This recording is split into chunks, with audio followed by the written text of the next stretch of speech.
I'm selling my boat now. Fully equipped, ready for cruising and international travel.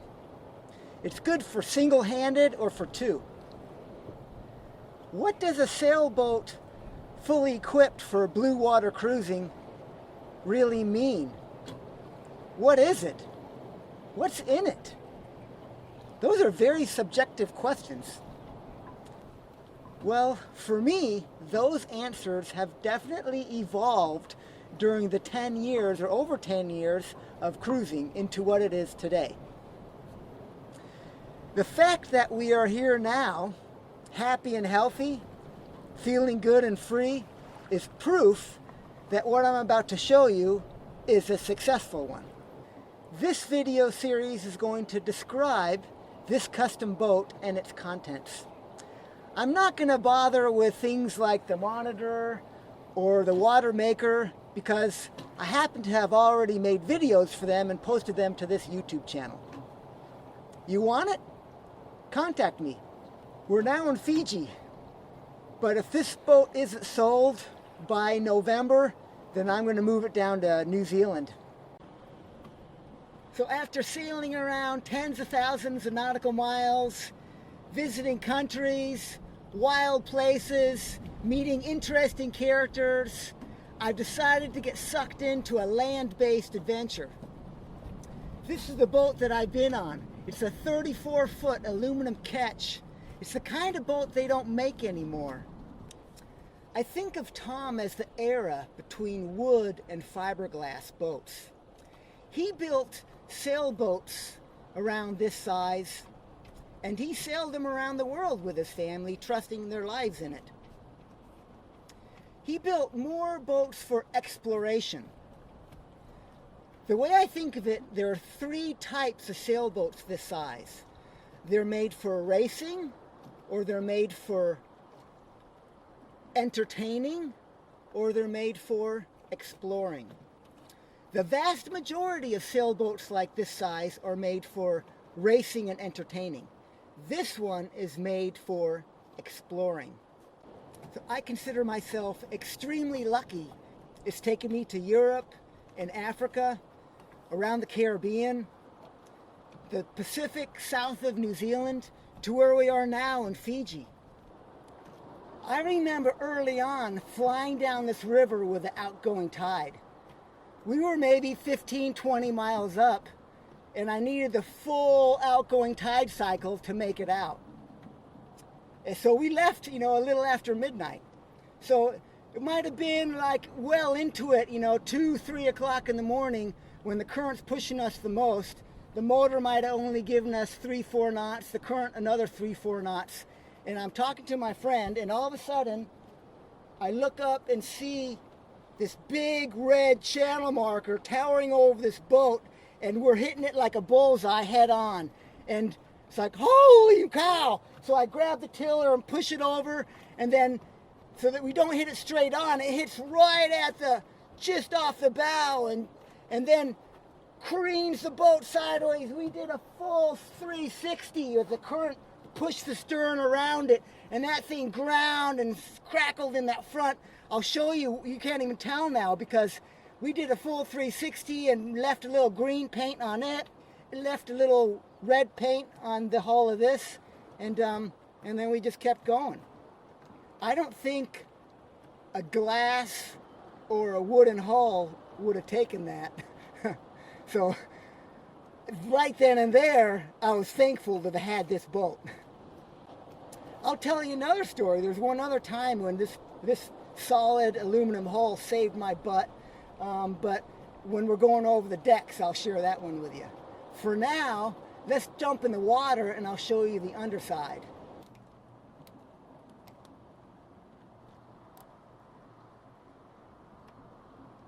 Oh yeah! The primary anchor is a 25 kilo or 55 pound Rockna. Notice the trip line always there if needed. This is 2 sizes over what they recommend. Since I work with metric charts, I've marked the chain with string at 10 meter intervals. After 4 marker strings, I go back to 1. So there is only one string tied at 50 meters. The anchor rode is 75 meters or 80 yards of 3/8 inch BBB chain in front of 75 meters or 80 yards of double braid nylon. So we can easily anchor in 30 meters or over 30 yards of water with 5-to-1 scope. The hull is 1/4 inch welded aluminum with T-bar stringers. The bow below waterline has extra plates, making it 1/2 inch thick for extra protection against ice or floating debris. Notice the 2-blade prop positioned behind the hull. That's cool. No drag from propeller. Forward and reverse is done by pitch control. Because of this, there's no need for a transmission on the engine, and there's greater efficiency at higher revolutions. Notice the full keel welded as part of the hull. The inside was lined with tar, with lead bars set for proper balance. Cement was then poured in to fill the gaps, making for a keel that will never fall off or shift. Gross weight is under 7 tons fully loaded. Built by Greenwich Yachts in Vancouver, Canada in 1973, for someone who bought the Saugeen Witch plans from Tom Colvin. I also bought the plans from Tom and have them with the rest of the boat documents and manuals. All the sail covers are Sombrella Irwin Green. You may have noticed that most aluminum boats don't have painted topsides. That's because aluminum doesn't rust, so it doesn't really need it.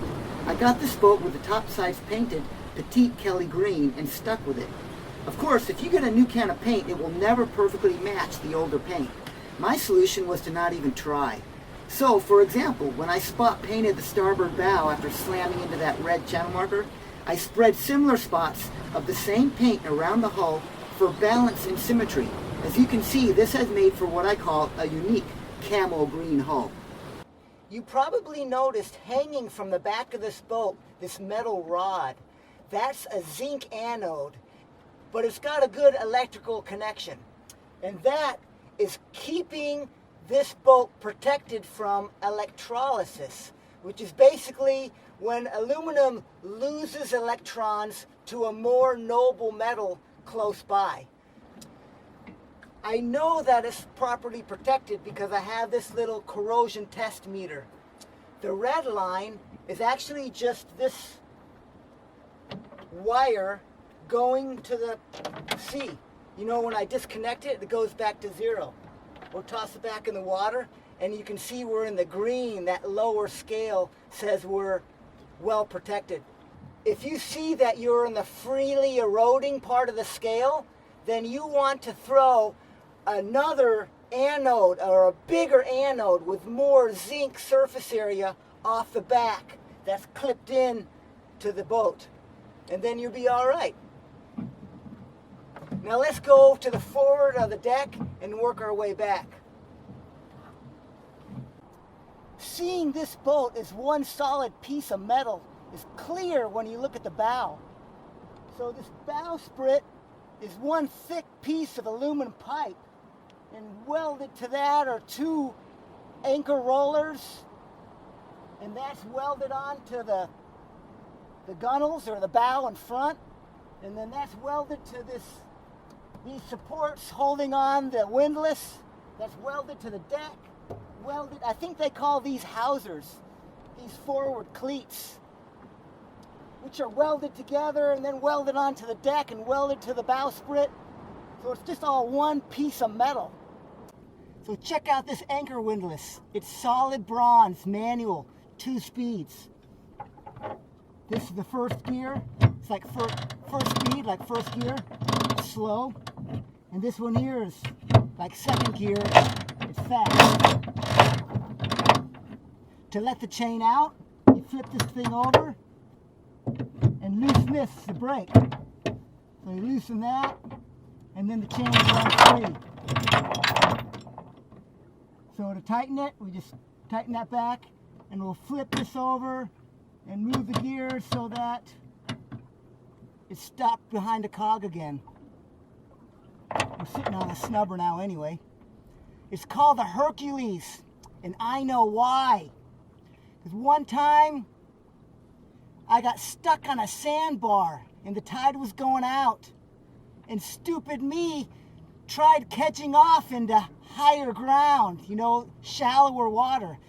It wasn't until this boat was sitting out of the water by probably this much that I finally found, you know, did the depth sounder with the dinghy and found the right place to put the anchor.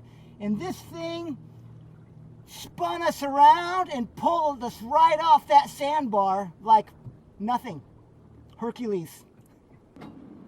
So looking back, we see our stanchions.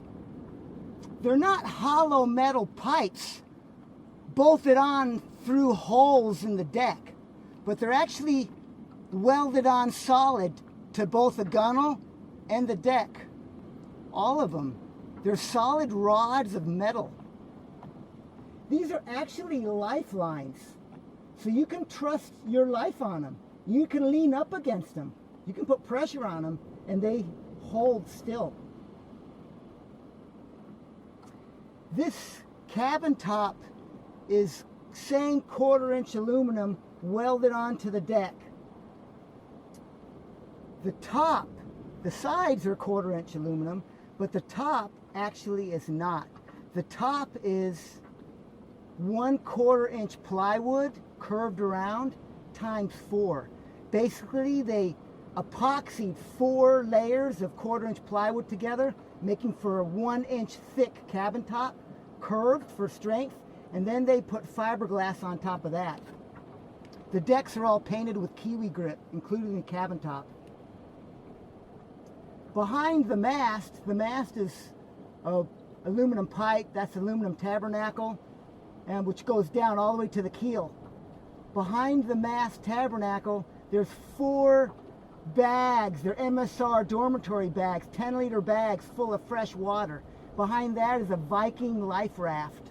It's a 4-man life raft, which is actually good enough for 2. It's about 150%. It's kind of big. Maybe it's 6.8 ounce Dacron. So it's kind of heavy, but there's a lighter 4-ounce Dacron, about 120% jib down below. But this is the main one because it's got this umbrella sun protection around it.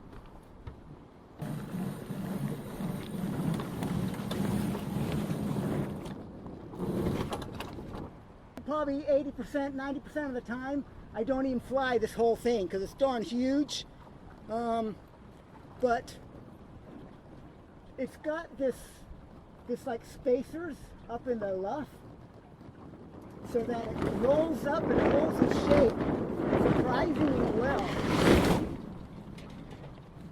But it's a good sail and it's a good shape. So let's check out the main.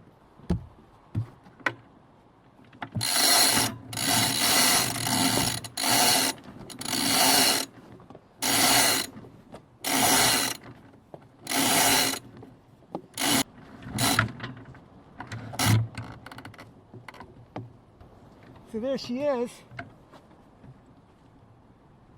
It's 7.2 ounce Dacron. No, 7.4 ounce Dacron with 3 reefs. There's 2 of these for the tack. And then I just marked the reefing lines with 1 knot, 2 knots, or 3 knots, so they're easy to find and work them in the dark. Okay, let's check out the Mizzen. So this guy is a winner when the wind is forward of the beam and for heaving too. And this boat heaves too really nicely. Basically with just the Mizzen and that inner staysail. You don't need a windlass or anything. You can just do it by hand because it's not a big sail. So this guy has no battens and 1 reef point. I just got this earlier this year. It's a nice new sail, 6 ounce Dacron. So it's solid. I've set up this cockpit with the goal of not really having to be in it while we're sailing. So like this tiller is tied on with this line. So you can move it either side and then you can walk away and it sticks. The other way of steering this when the motor is running, there's this auto helm. Basically, it's I can think of it as push button steering, and that hooks up to here. This only works when the motor's running. When under sail, of course, there's a monitor, and that hooks up with this. When wind is forward of the beam, the best way to sail is to set the tiller to point you slightly downwind, and you can steer awesome just with the Mizzen.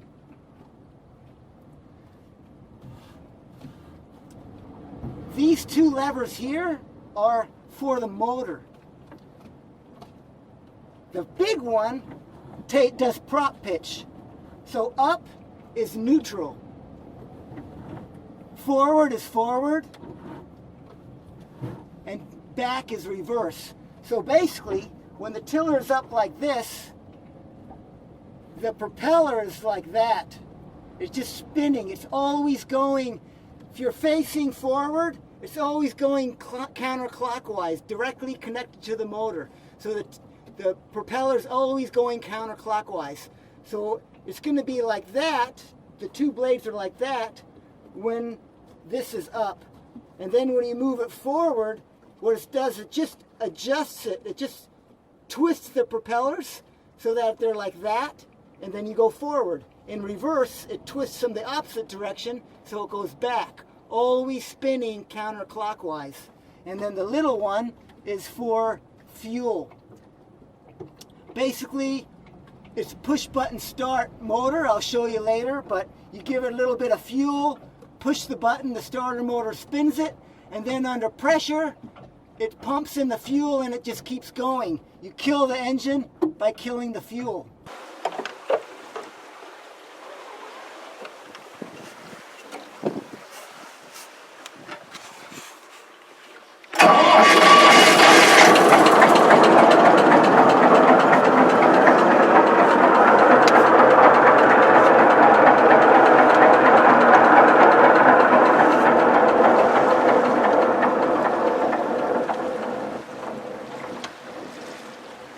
Just behind the depth sounder readout in the cockpit is a manual bilge pump. This is under the sink in the head, and this is a backup for the automatic bilge pump that runs off a float switch down forward of the engine. So these Anderson winches are actually the best. This is for the jib sheets, but because they handle the widest variety of line sizes, they've been very useful in other situations. Behind it is the Jordan Series Drogue. So you probably noticed the decks are pretty clean on this boat. This Jordan Series Drogue is the exception. I made its own dedicated bag so that it would be easily deployable without really having to think about it, because the only time you really need it is when life is not comfortable. We go back, we see that's a 2-stroke, 2-horse Yamaha outboard. It's not even 2 years old, but I took off all the decals because there's no need to advertise. That's really an awesome motor, maintenance free. You've probably noticed in this and other videos I've posted here a dinghy floating in the background. It's actually a nesting dinghy that can sail and rows like a dream. I made it to fit right under the boom here. It makes for a nice backrest while sitting on deck during passage. Since it only weighs 35 kilos or 75 pounds, it's easy to haul on board by hand using one of the 3-to-1 halyards. 5 screws hold it together, and the front nests nicely inside the back for storage. I started with an inflatable dinghy. It didn't take long before a leak left me stranded. So I dumped it and made this.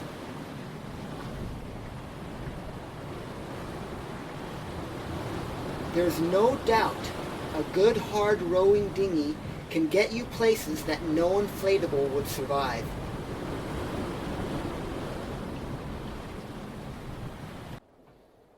So while we're sitting on this side of the boat, I got to tell you another story. It's like I'm always constantly being reminded you can never really relax on the sea. It's like something can come up and just get you at any time. One time we were cruising into this estuary, and it was kind of narrow and like the middle of the incoming tide. And because the wind, you know, was about 15 knots offshore, and the current was sucking us in like 5-6 knots. So it was like, well, just taking the sail down. We're getting toward the narrow part, and there was this tower. There was this big tower in the middle. And I'm like, we're kind of we should go to the right or the left. The current was pulling us in, so we were broadside to this thing. I was trying to get off to the left, and it's like, wait a second, we're gonna hit it. So just before we do, I take the tiller and I push it all the way over, and this thing slams in to the gunnels right there. It's like, luckily this thing has a rub rail, like a solid aluminum rub rail in there, and it just slammed into it and just ground the paint. I tried pushing it. It was like pushing a brick wall, not even budging. And then I was going, well, for sure the solar panel is gone. And it just ground away slowly, and then by the time it was about to hit this rod holder, it's like the tiller started kicking in, and the stern was swung around, and it went off. It was like, whoa. It like only lasted like a few seconds, but it seemed like hours. And you know, all we lost was a little bit of paint. So once again, this solid boat saved my butt. I don't think a glass or wooden boat would have taken that kind of hit. Down in the cabin to starboard, above the quarter berth, is the main Vhf radio and AIS receiver, an EPIRB, and other navigation, communication, and wind instruments. To port is a manual head. It pumps to a holding tank that's 6 gallons or 20 liters.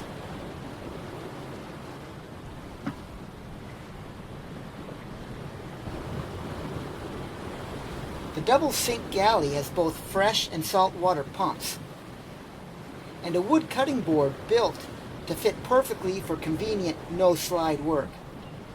Built in below the sink on port and another below the stove to starboard are water tanks that hold a total of 100 gallons or 390 liters of fresh water. There are lee cloths for both berths on either side of the folding table midship behind the mast. Forward is the double berth. You may have noticed the green pockets mounted all around the cabin. These organize all sorts of things for convenient access of safety equipment like flares, radio, and sunglasses. They also keep things like cooking and eating utensils from shifting and clanking on passage. Thick natural teak and holly woods make up the cabin soul. Another thing on this boat that's helped immensely with organization is a whole bunch of canvas bags. Here's a few of them. There's 3 sizes, all tie-dyed or marked unique in some way for easy identification. I know by memory here from left is another fishing gear bag, electronics like spare fuses, soldering iron, and voltage meter.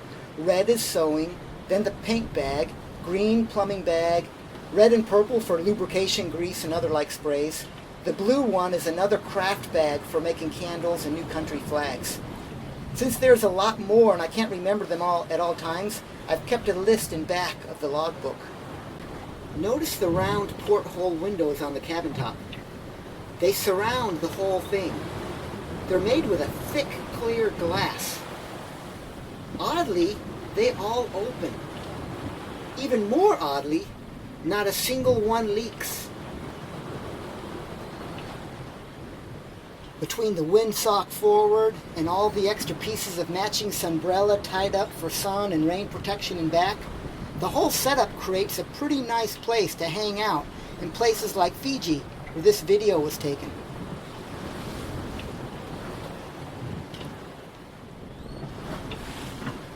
You want it? Contact me. Let me know.